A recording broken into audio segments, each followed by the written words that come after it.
अस्सलाम वालेकुम। कुछ दिन हो गए हैं जी, व्लॉग कर नहीं सका। मसरूफियत थी बहुत ज़्यादा और प्रोग्राम भी ज़रा कम हो रहे हैं, उसके लिए मैं बहुत माजरत चाहता हूँ।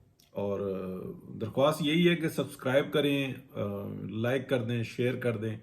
ये बहुत ज़्यादा सपोर्ट होती है और सबसे बड़ी जो सपोर्ट होती है ना वो ये होती है कि कमेंट कर दें, लाइक करें और कमेंट करें, सब्सक्राइब करें।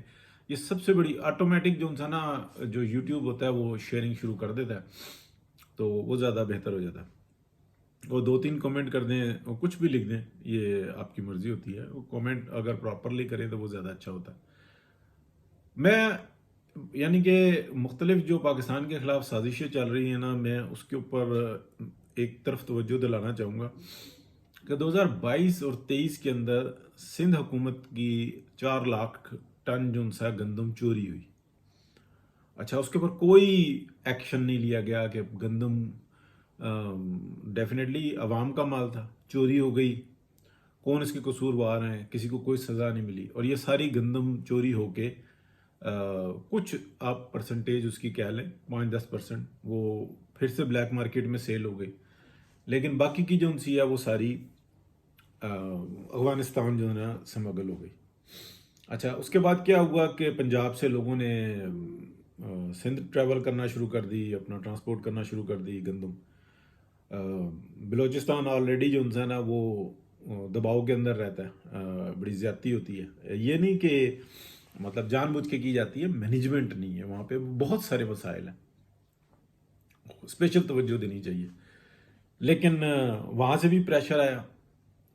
अच्छा, ये इसी तरीके से अगर हम देखें तो पंजाब में से भी 2020 और 21 के अंदर गंदम चोरी हुई और सिंध में इससे भी ज़्यादा हुई। तो क्या ये आपको ऐसा लगता है कि ये चोरी है? ये चोरी नहीं है, सिर्फ इसके पीछे एक बहुत बड़ी साजिश है। चोरी होती है, इसके पीछे कौन ताकतवर होते हैं कि कोई किसी का नाम ही नहीं ले सकता। यानी कि ये कोई ऐसा है नहीं कि कुछ सामान निकाला, ब्रीफकेस में डाला या सूटकेस में डाला और उसको उठा के ले गए। ये ट्रकों, ट्रॉलों, डंपर्स के थ्रू जो इंसान है ये अफगानिस्तान स्मगल होती है और फिर अफगानिस्तान से आगे भी हो जाती है स्मगल। फिर इसके अलावा जो होता है, इसके मुख्तलिफ प्रोडक्ट बनाए जाते हैं जिसमें गंदम को ज़ाया कर दिया जाता है उसके बाद, यानी कि काश्त करने के बाद या उसका अर्क निकालने के बाद, या उसको इस काबिल छोड़ा जाता है कि वो जानवरों के खाने के काबिल रह जाए। ये भी क्रॉस द बॉर्डर भी होता है और इनसाइड द बॉर्डर भी होता है।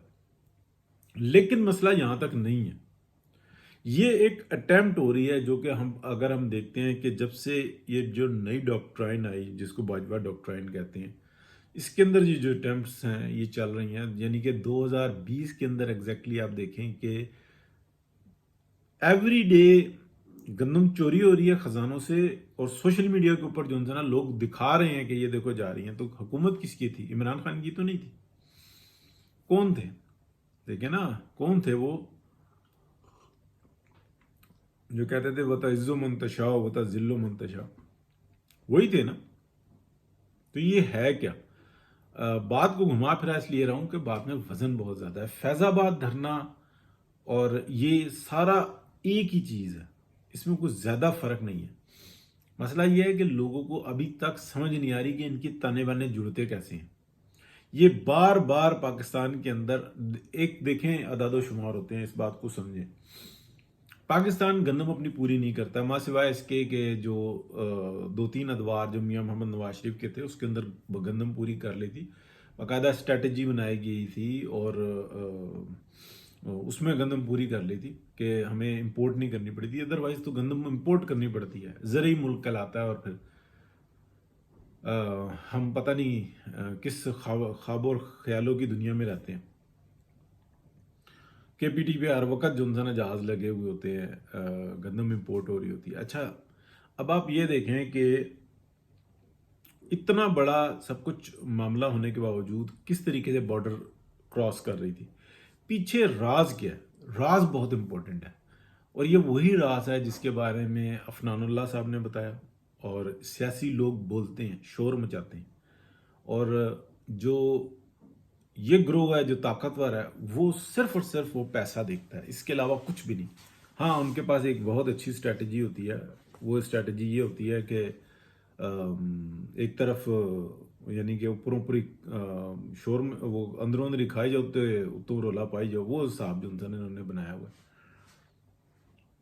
زبان لڑکھڑاتی ہے جی بات کرتے ہوئے بتاتے ہوئے کہ، لیکن بس اب آپ یہ سمجھ لیں کہ جتنا یہ عمران خان کا کیس ہے نا، میں نے آج تک مطلب کبھی پروگرام میں کبھی نکل گیا ہو، لیکن بات وہی ہوتی ہے نا جو بندہ 95% کر رہا ہوتا ہے، 70% بھی کر رہا تھا وہ بھی بات ہوتی ہے، لیکن میری تو مور دین 95%، میں نے یہ کہا کہ کبھی پیج نہیں پھٹا ان کا۔ اس وقت اس کی اسٹریٹجی اور تھی، اس وقت اسٹریٹجی اور ہے۔ ان کو جہاں سے معلومات آتی ہیں کہ اس کے اوپر عمل کرو، ایسے کرو ایسے کرو، یہ ویسے ہی کرتے ہیں۔ تو یہ جو ہمارے جو طاقتور ہیں نا، یہ پیچھے ہٹنے کے لیے تیار ہی نہیں ہے۔ یہ منہ پہ کہتے ہیں جب پرائیویٹلی میٹنگ ہوتی ہے نا، وہ کہتے ہیں یہ ملک ہی ہمارا ہے، آدھا چلا گیا ہمیں کیا، آدھا ہم نے جو سودا کرنا تھا کر دیا، یہ باقی کا بھی ہمارا ہے، اس میں لوگوں کو زندہ چھوڑا ہوا ہے تو یہ شکر ادا کریں۔ اوپر سے یہ کچھ اور ہوتے ہیں، اللہ تعالیٰ رحم کرے، اور پھر وہ بنے ہوئے ہوتے ہیں کہ جناب ہماری وجہ سے ملک ہے، ہمیں تو ملک ہے۔ تو جب دیکھیں ڈاکٹرائن فیل ہوئی تو اس وقت میں یہ جو باجوہ ڈاکٹرائن کی اپنی ڈاکٹرائن فیل ہوئی، یعنی کہ اب یہ دوسرا اس کا چل گیا نا، نیکسٹ اس کی وکٹ لگ گئی۔ تو اس وقت میں وہ کہہ رہے تھے کہ ہمارے پاس تو ٹینکوں میں ڈالنے کے لیے ڈیزل نہیں ہے، تو ہم جنگ کہاں سے لڑیں گے؟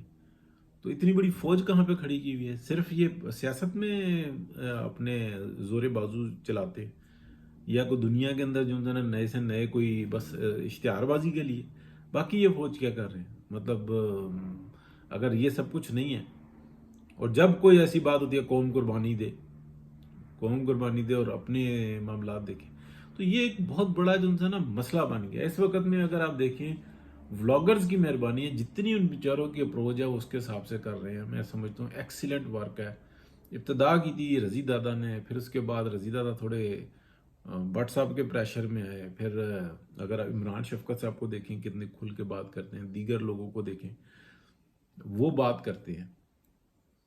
اور آج کا ولاگ تو ایکسیلنٹ تھا عمران شفقت صاحب کا، سن کے کہ یار یہ کون ہیں لوگ، اور یہ کبھی بھی جو ہے نا خود نہیں باز آئیں گے، یہ آپ سمجھ لیں کہ کبھی بھی نہیں باز آئیں گے۔ مطلب یہ بالکل ایک ایسی کہانی ہے، میں کسی کی تصدیق نہیں کر رہا، کہ جب چڑھی ہوئی فصل میں سور گھس جاتا ہے نا، تو یہ بالکل ایسے گھسے ہوئے ہیں، میں تصدیق نہیں کر رہا۔ آپ ان کو مذاکرات سے نہیں نکال سکتے۔ آپ کے گھر میں دیمک لگ جائے نا، چوکھاٹوں میں دیمک لگ جائے، آپ اس کو مذاکرات سے نہیں نکال سکتے۔ وہ کہتے ہیں ہمارے بچے ہیں، یہ چیز ہی ہماری ہے، مال ہی ہمارا ہے، یہ کھانا ہی ہمارا ہے۔ مطلب گھن کیا کہے گی؟ وہ یہ کہے گی نا کہ یہ تو کھانا ہی ہمارا ہے، تم کون ہو؟ کس بات کے مذاکرات؟ کیا بات کر رہے ہو؟ اللہ تعالیٰ نے مجھے بنایا اور یہ کھانے کے لیے بنایا، یہ میرا کھانا، وہ سب کچھ تباہ کر دیتے۔ ایسے ہی سور ہوتا ہے، وہ فصل کھا جاتا ہے، آپ اس سے مذاکرات کرتے ہیں۔ اسی طریقے سے یہ لوگ ہیں، ان کی سوچ میں جو ہے نا وہ چیز ہی نہیں رہی ہے، نہ یہ آئین کو مانتے ہیں، نہ یہ قوانین کو مانتے ہیں، یہ اپنی اجارت داری اور اپنی۔ تو یہ تو پاکستان کی عوام کو سوچنا ہوگا۔ انہوں نے بھی پیدا کیا ہے عمران خان، اور اوپر سے ڈرامہ، جس کو میں بار بار کہتا ہوں کبھی پیچ نہیں پھٹا۔ یعنی کہ 9 مئی ہو گیا، 9 مئی سے پہلے سارا پاکستان دیکھ رہا ہے کہ یار یہ پاگل ہوئے ہیں، اور کسی کو کچھ نہیں پتا تھا۔ کیا انکوائری ہوئی ہے؟ جنرل فیض حمید کو بچایا، جنرل باجوہ کو بچایا؟ نہیں، ان کا تو صرف نام استعمال ہو رہا ہے، حالانکہ وہ بھی سیو ہے، ان کو بھی کوئی ہاتھ نہیں لگائے گا، کوئی کچھ بھی نہیں۔ یہ باقی کے سب بھی جو ہے نا دیکھیں، اگر آپ غور سے دیکھیں تو کس طریقے سے بیوقوف بنا رہے ہیں۔ اور لڑ گئی ہے جی، ابھی کوئی معافی نہیں ہے۔ طلعت حسین صاحب کو دیکھیں، عمران شفقت صاحب کو دیکھیں، رضی دادا کو دیکھیں، حافظ آ گیا جی، چھوڑے گا نہیں جی، مارے گا جی، بہت کرے گا، بس سنتے رہیں پھر آپ کہانیاں۔ بڑی شدید جو ہے نا وہ ہم گمراہی کا شکار ہوئے ہیں، اور بڑا نقصان قریب آ رہا ہے، اور بہت تیزی کے ساتھ آ رہا ہے۔ بس اللہ پاک اپنے حفظ و مان میں رکھے۔ ہوش آ گئی، پہلے ہوش صرف یہ نہیں ہوتی، سب سے بڑا لعنتی اور جہنمی وہ شخص ہوتا ہے جو، میں ایک مثال دے کے کہتا ہوں تاکہ سمجھ میں، میڈیا میں بیٹھا ہوا ہے اور یہ کہے کہ ہاں میرے بھائی جن سے ہیں نا یہ غلط کام کر رہے ہیں، لیکن میں خاموش بیٹھا ہوں، وہ سب سے بڑا جہنمی जहन्नुम के अव्वल तरीन दर्जे में वो जो इंसान है वो जाएगा, इंशाल्लाह उसकी कोई बख्शिश भी नहीं होगी। वो पुलिस वाला जो ये कहे कि हाँ ये पुलिस वाले गलत काम कर रहे थे, मैं खामोश बैठा हूँ, बस मैं थोड़ा सा अपना शेयर ले लेता हूँ। इसी तरीके से फौज के अंदर जो बैठे हैं वो कहें कि हाँ ये गलत काम कर रहे हैं बड़े, ये आइन तोड़ते हैं, ये किसी मजाक उड़ाते हैं, ये हम हल्फ दे के कि हम सियासत में मुदाखलत नहीं करेंगे, हम सियासत करते हैं और मेरा बॉस है, मैं तो हुक्म का पाबंद हूँ। वो सबसे बड़ा जहन्नम ही है। जहन्नम समझते हैं ना, अल्लाह पाक की रहमत नहीं होगी, बस आंखें बंद, दुनिया का मामला ख़त्म और फिर वो शुरू। तो ये एक गुस्सा नहीं है मेरा, इसको गुस्सा ना समझे, इसका मतलब ये समझें कि ये बिल्कुल डिक्लेयर बात है। मेरे हिम्मत में ये है कि मैं बात करूं, बोलता रहूं, और अगर मैं फिर भी चुप करूं कि यार मेरा व्लॉग ही नहीं चलता, अगला तो शेयर तक तो करता नहीं, कोई लाइक भी नहीं करता, कमेंट भी नहीं करता, तो मुझे बात करने की ज़रूरत नहीं है। नहीं, मुझे बात करने की ज़रूरत है जितनी, जब तक अल्लाह पाक ने हिम्मत दी है ना, तो बंदा अपनी काम करता रहे, अपने हिस्से का काम करता रहे। बस फिर अगर नौकरियां देखते रहो तो फिर वो तो सबने देखी हैं। वज़ीर आज़म को भी फांसी चढ़ा दी अपनी नौकरी बचाने के लिए, एक इंसान ही था ना। बहुत शुक्रिया जी, अल्लाह हाफिज़।